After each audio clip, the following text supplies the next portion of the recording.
اس خالق کائنات کا احسان ہے کہ اس نے قرآن و حدیث جیسے دو عظیم الشان تحفے ہمیں عنایت کیے، جن میں خدا اور رسول صلی اللہ علیہ وسلم نے بندوں اور بندیوں کی دینی اور دنیاوی رہنمائی کی ہے۔ کتاب اللہ اور سنت رسول صلی اللہ علیہ وسلم میں حقوق اللہ اور حقوق العباد کو بھی بیان کیا گیا ہے، جن کی رعایت کر کے انسان دینی اور دنیاوی دونوں حیثیت سے کامیاب ہو جاتے ہیں۔ تمام انسانوں پر دو طرح کے حقوق لازم ہیں، حقوق اللہ اور حقوق العباد۔ حقوق اللہ سے مراد اللہ کے وہ احکام ہیں جن کا تعلق بندوں کے نفع و ضرر سے نہ ہو، اور حقوق العباد کا مطلب یہ ہے کہ اللہ کے وہ احکام جن کا تعلق بندوں اور بندیوں کے نفع و ضرر سے ہو۔ حقوق اللہ کے سلسلے میں اگر بندے یا بندی سے کوئی کوتاہی ہو جائے اور پھر وہ بارگاہ الہی میں اپنی اس کوتاہی پر ندامت کے آنسو بہائے تو خدائے بے نیاز اس کو معاف کر دیتے ہیں، لیکن حقوق العباد یعنی بندوں کے بندوں پر اور بندیوں کے بندیوں پر جو حقوق ہے اس میں اگر کوتاہی ہوتی ہے تو یہ گناہ اس وقت تک معاف نہیں ہوتے جب تک کہ صاحب حق معاف نہ کرے، یعنی خدا بھی ایسے گناہ اس وقت تک معاف نہیں کرے گا جب تک کہ وہ شخص معاف نہ کر دے جس کے حق تلفی کی گئی ہے۔ آج ہمارے معاشرہ کا عجیب حال ہے، وہ نہ حقوق اللہ کی رعایت کرتے ہیں اور نہ وہ حقوق العباد کی، اور حقوق العباد کی کوتاہی میں تو بہت سے دیندار کہلائے جانے والے مرد اور عورتیں سب مبتلا ہے۔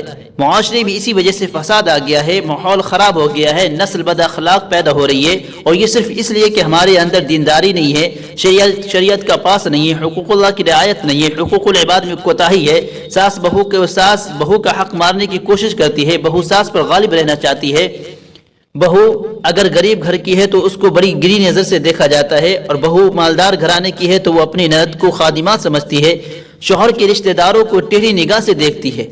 حقوق العباد کی شریعت میں بڑی تاکید آئی ہے۔ حقوق العباد میں سے ایک حق الجار بھی ہے، یعنی پڑوسی کا حق۔ پڑوسیوں کے سلسلے میں بھی عورتیں بہت کوتاہی کرتی ہے۔ آج سب سے زیادہ جھگڑا فساد کرنے والی پڑوسین ہی ہوتی ہے۔ بات بات پر خواتین پڑوسیوں سے جھگڑا کر لیتی ہے، اور سب سے بڑا ظلم یہ کرتی ہے کہ ایسے موقع پر بے داغ لوگوں پر عیب لگانے لگتی ہے۔ یہ بڑا ظلم ہے، یہ بڑی ناانصافی کی بات ہے۔ پڑوس کے بارے میں حقوق ہے۔ اللہ کے رسول صلی اللہ علیہ وسلم نے فرمایا، من کان یؤمن باللہ والیوم الآخر فلا یؤذی جارہ، جو شخص اللہ اور یوم آخرت پر یقین رکھتا ہے وہ اپنے پڑوسی کو تکلیف نہ دے۔ یاد رکھو، کسی بھی گلی، کسی بھی محلے کے رہنے والے اور رہنے والیاں ایک دوسرے کے پڑوسی ہے۔ ہر شہر اور ہر علاقے میں لوگ ایک دوسرے کے پڑوسی ہیں، لہذا اس حدیث کی روشنی میں ہر عورت کو اپنے پڑوسن کا خیال رکھنا ضروری ہے، اس کے ساتھ حسن سلوک کرے۔ اگر کوئی اس کی طرف سے خلاف طبیعت ناگوار بات پیش آ جائے تو ضبط کا بندھن نہ توڑے بلکہ اس کو معاف کر دے۔ ہمارے گھر کے بچے اگر چھت پر چڑھتے ہیں اور اس سے پڑوسی کے گھر کی بے پردگی ہوتی ہے تو ہمارے خواتین اپنے بچوں کو اس حرکت سے منع کرے اور اس میں کسی طرح کی ان کی رعایت نہ کرے، اس لیے کہ یہ پڑوسی کی حق تلفی ہے۔ اللہ کے رسول صلی اللہ علیہ وسلم نے فرمایا، واللہ لا یؤمن واللہ لا یؤمن واللہ لا یؤمن، قیل یا رسول اللہ لقد خاب وخسر من هذا، قال من لا يأمن جاره بوائقه، قالوا وما بوائقه، قال شره وظلمه۔ وہ شخص مسلمان نہیں ہو سکتا، وہ شخص مسلمان نہیں ہو سکتا، وہ شخص مسلمان نہیں ہو سکتا۔ 3 مرتبہ ارشاد فرمایا۔ صحابہ نے عرض کیا، وہ شخص کون ہے جس کے بارے میں آپ اتنی شدت سے فرما رہے ہیں؟ وہ تو نامراد، وہ ہلاک ہو گیا۔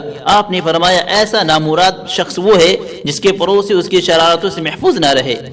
جو کوئی پڑوسن تم سے ملنے آئے اس کا احترام کرو، اپنے پڑوس میں رہنے والوں کو کسی طرح کی کوئی تکلیف نہ دینی چاہیے، ان کے دروازوں پر کوڑا کرکٹ نہ ڈالنی چاہیے، ان کے بچوں کو پیار و شفقت کی نگاہ سے دیکھنی چاہیے۔ اللہ تعالی ہر پڑوسی کو دوسرے پڑوسی کے ساتھ حسن و سلوک کی توفیق عطا فرمائے۔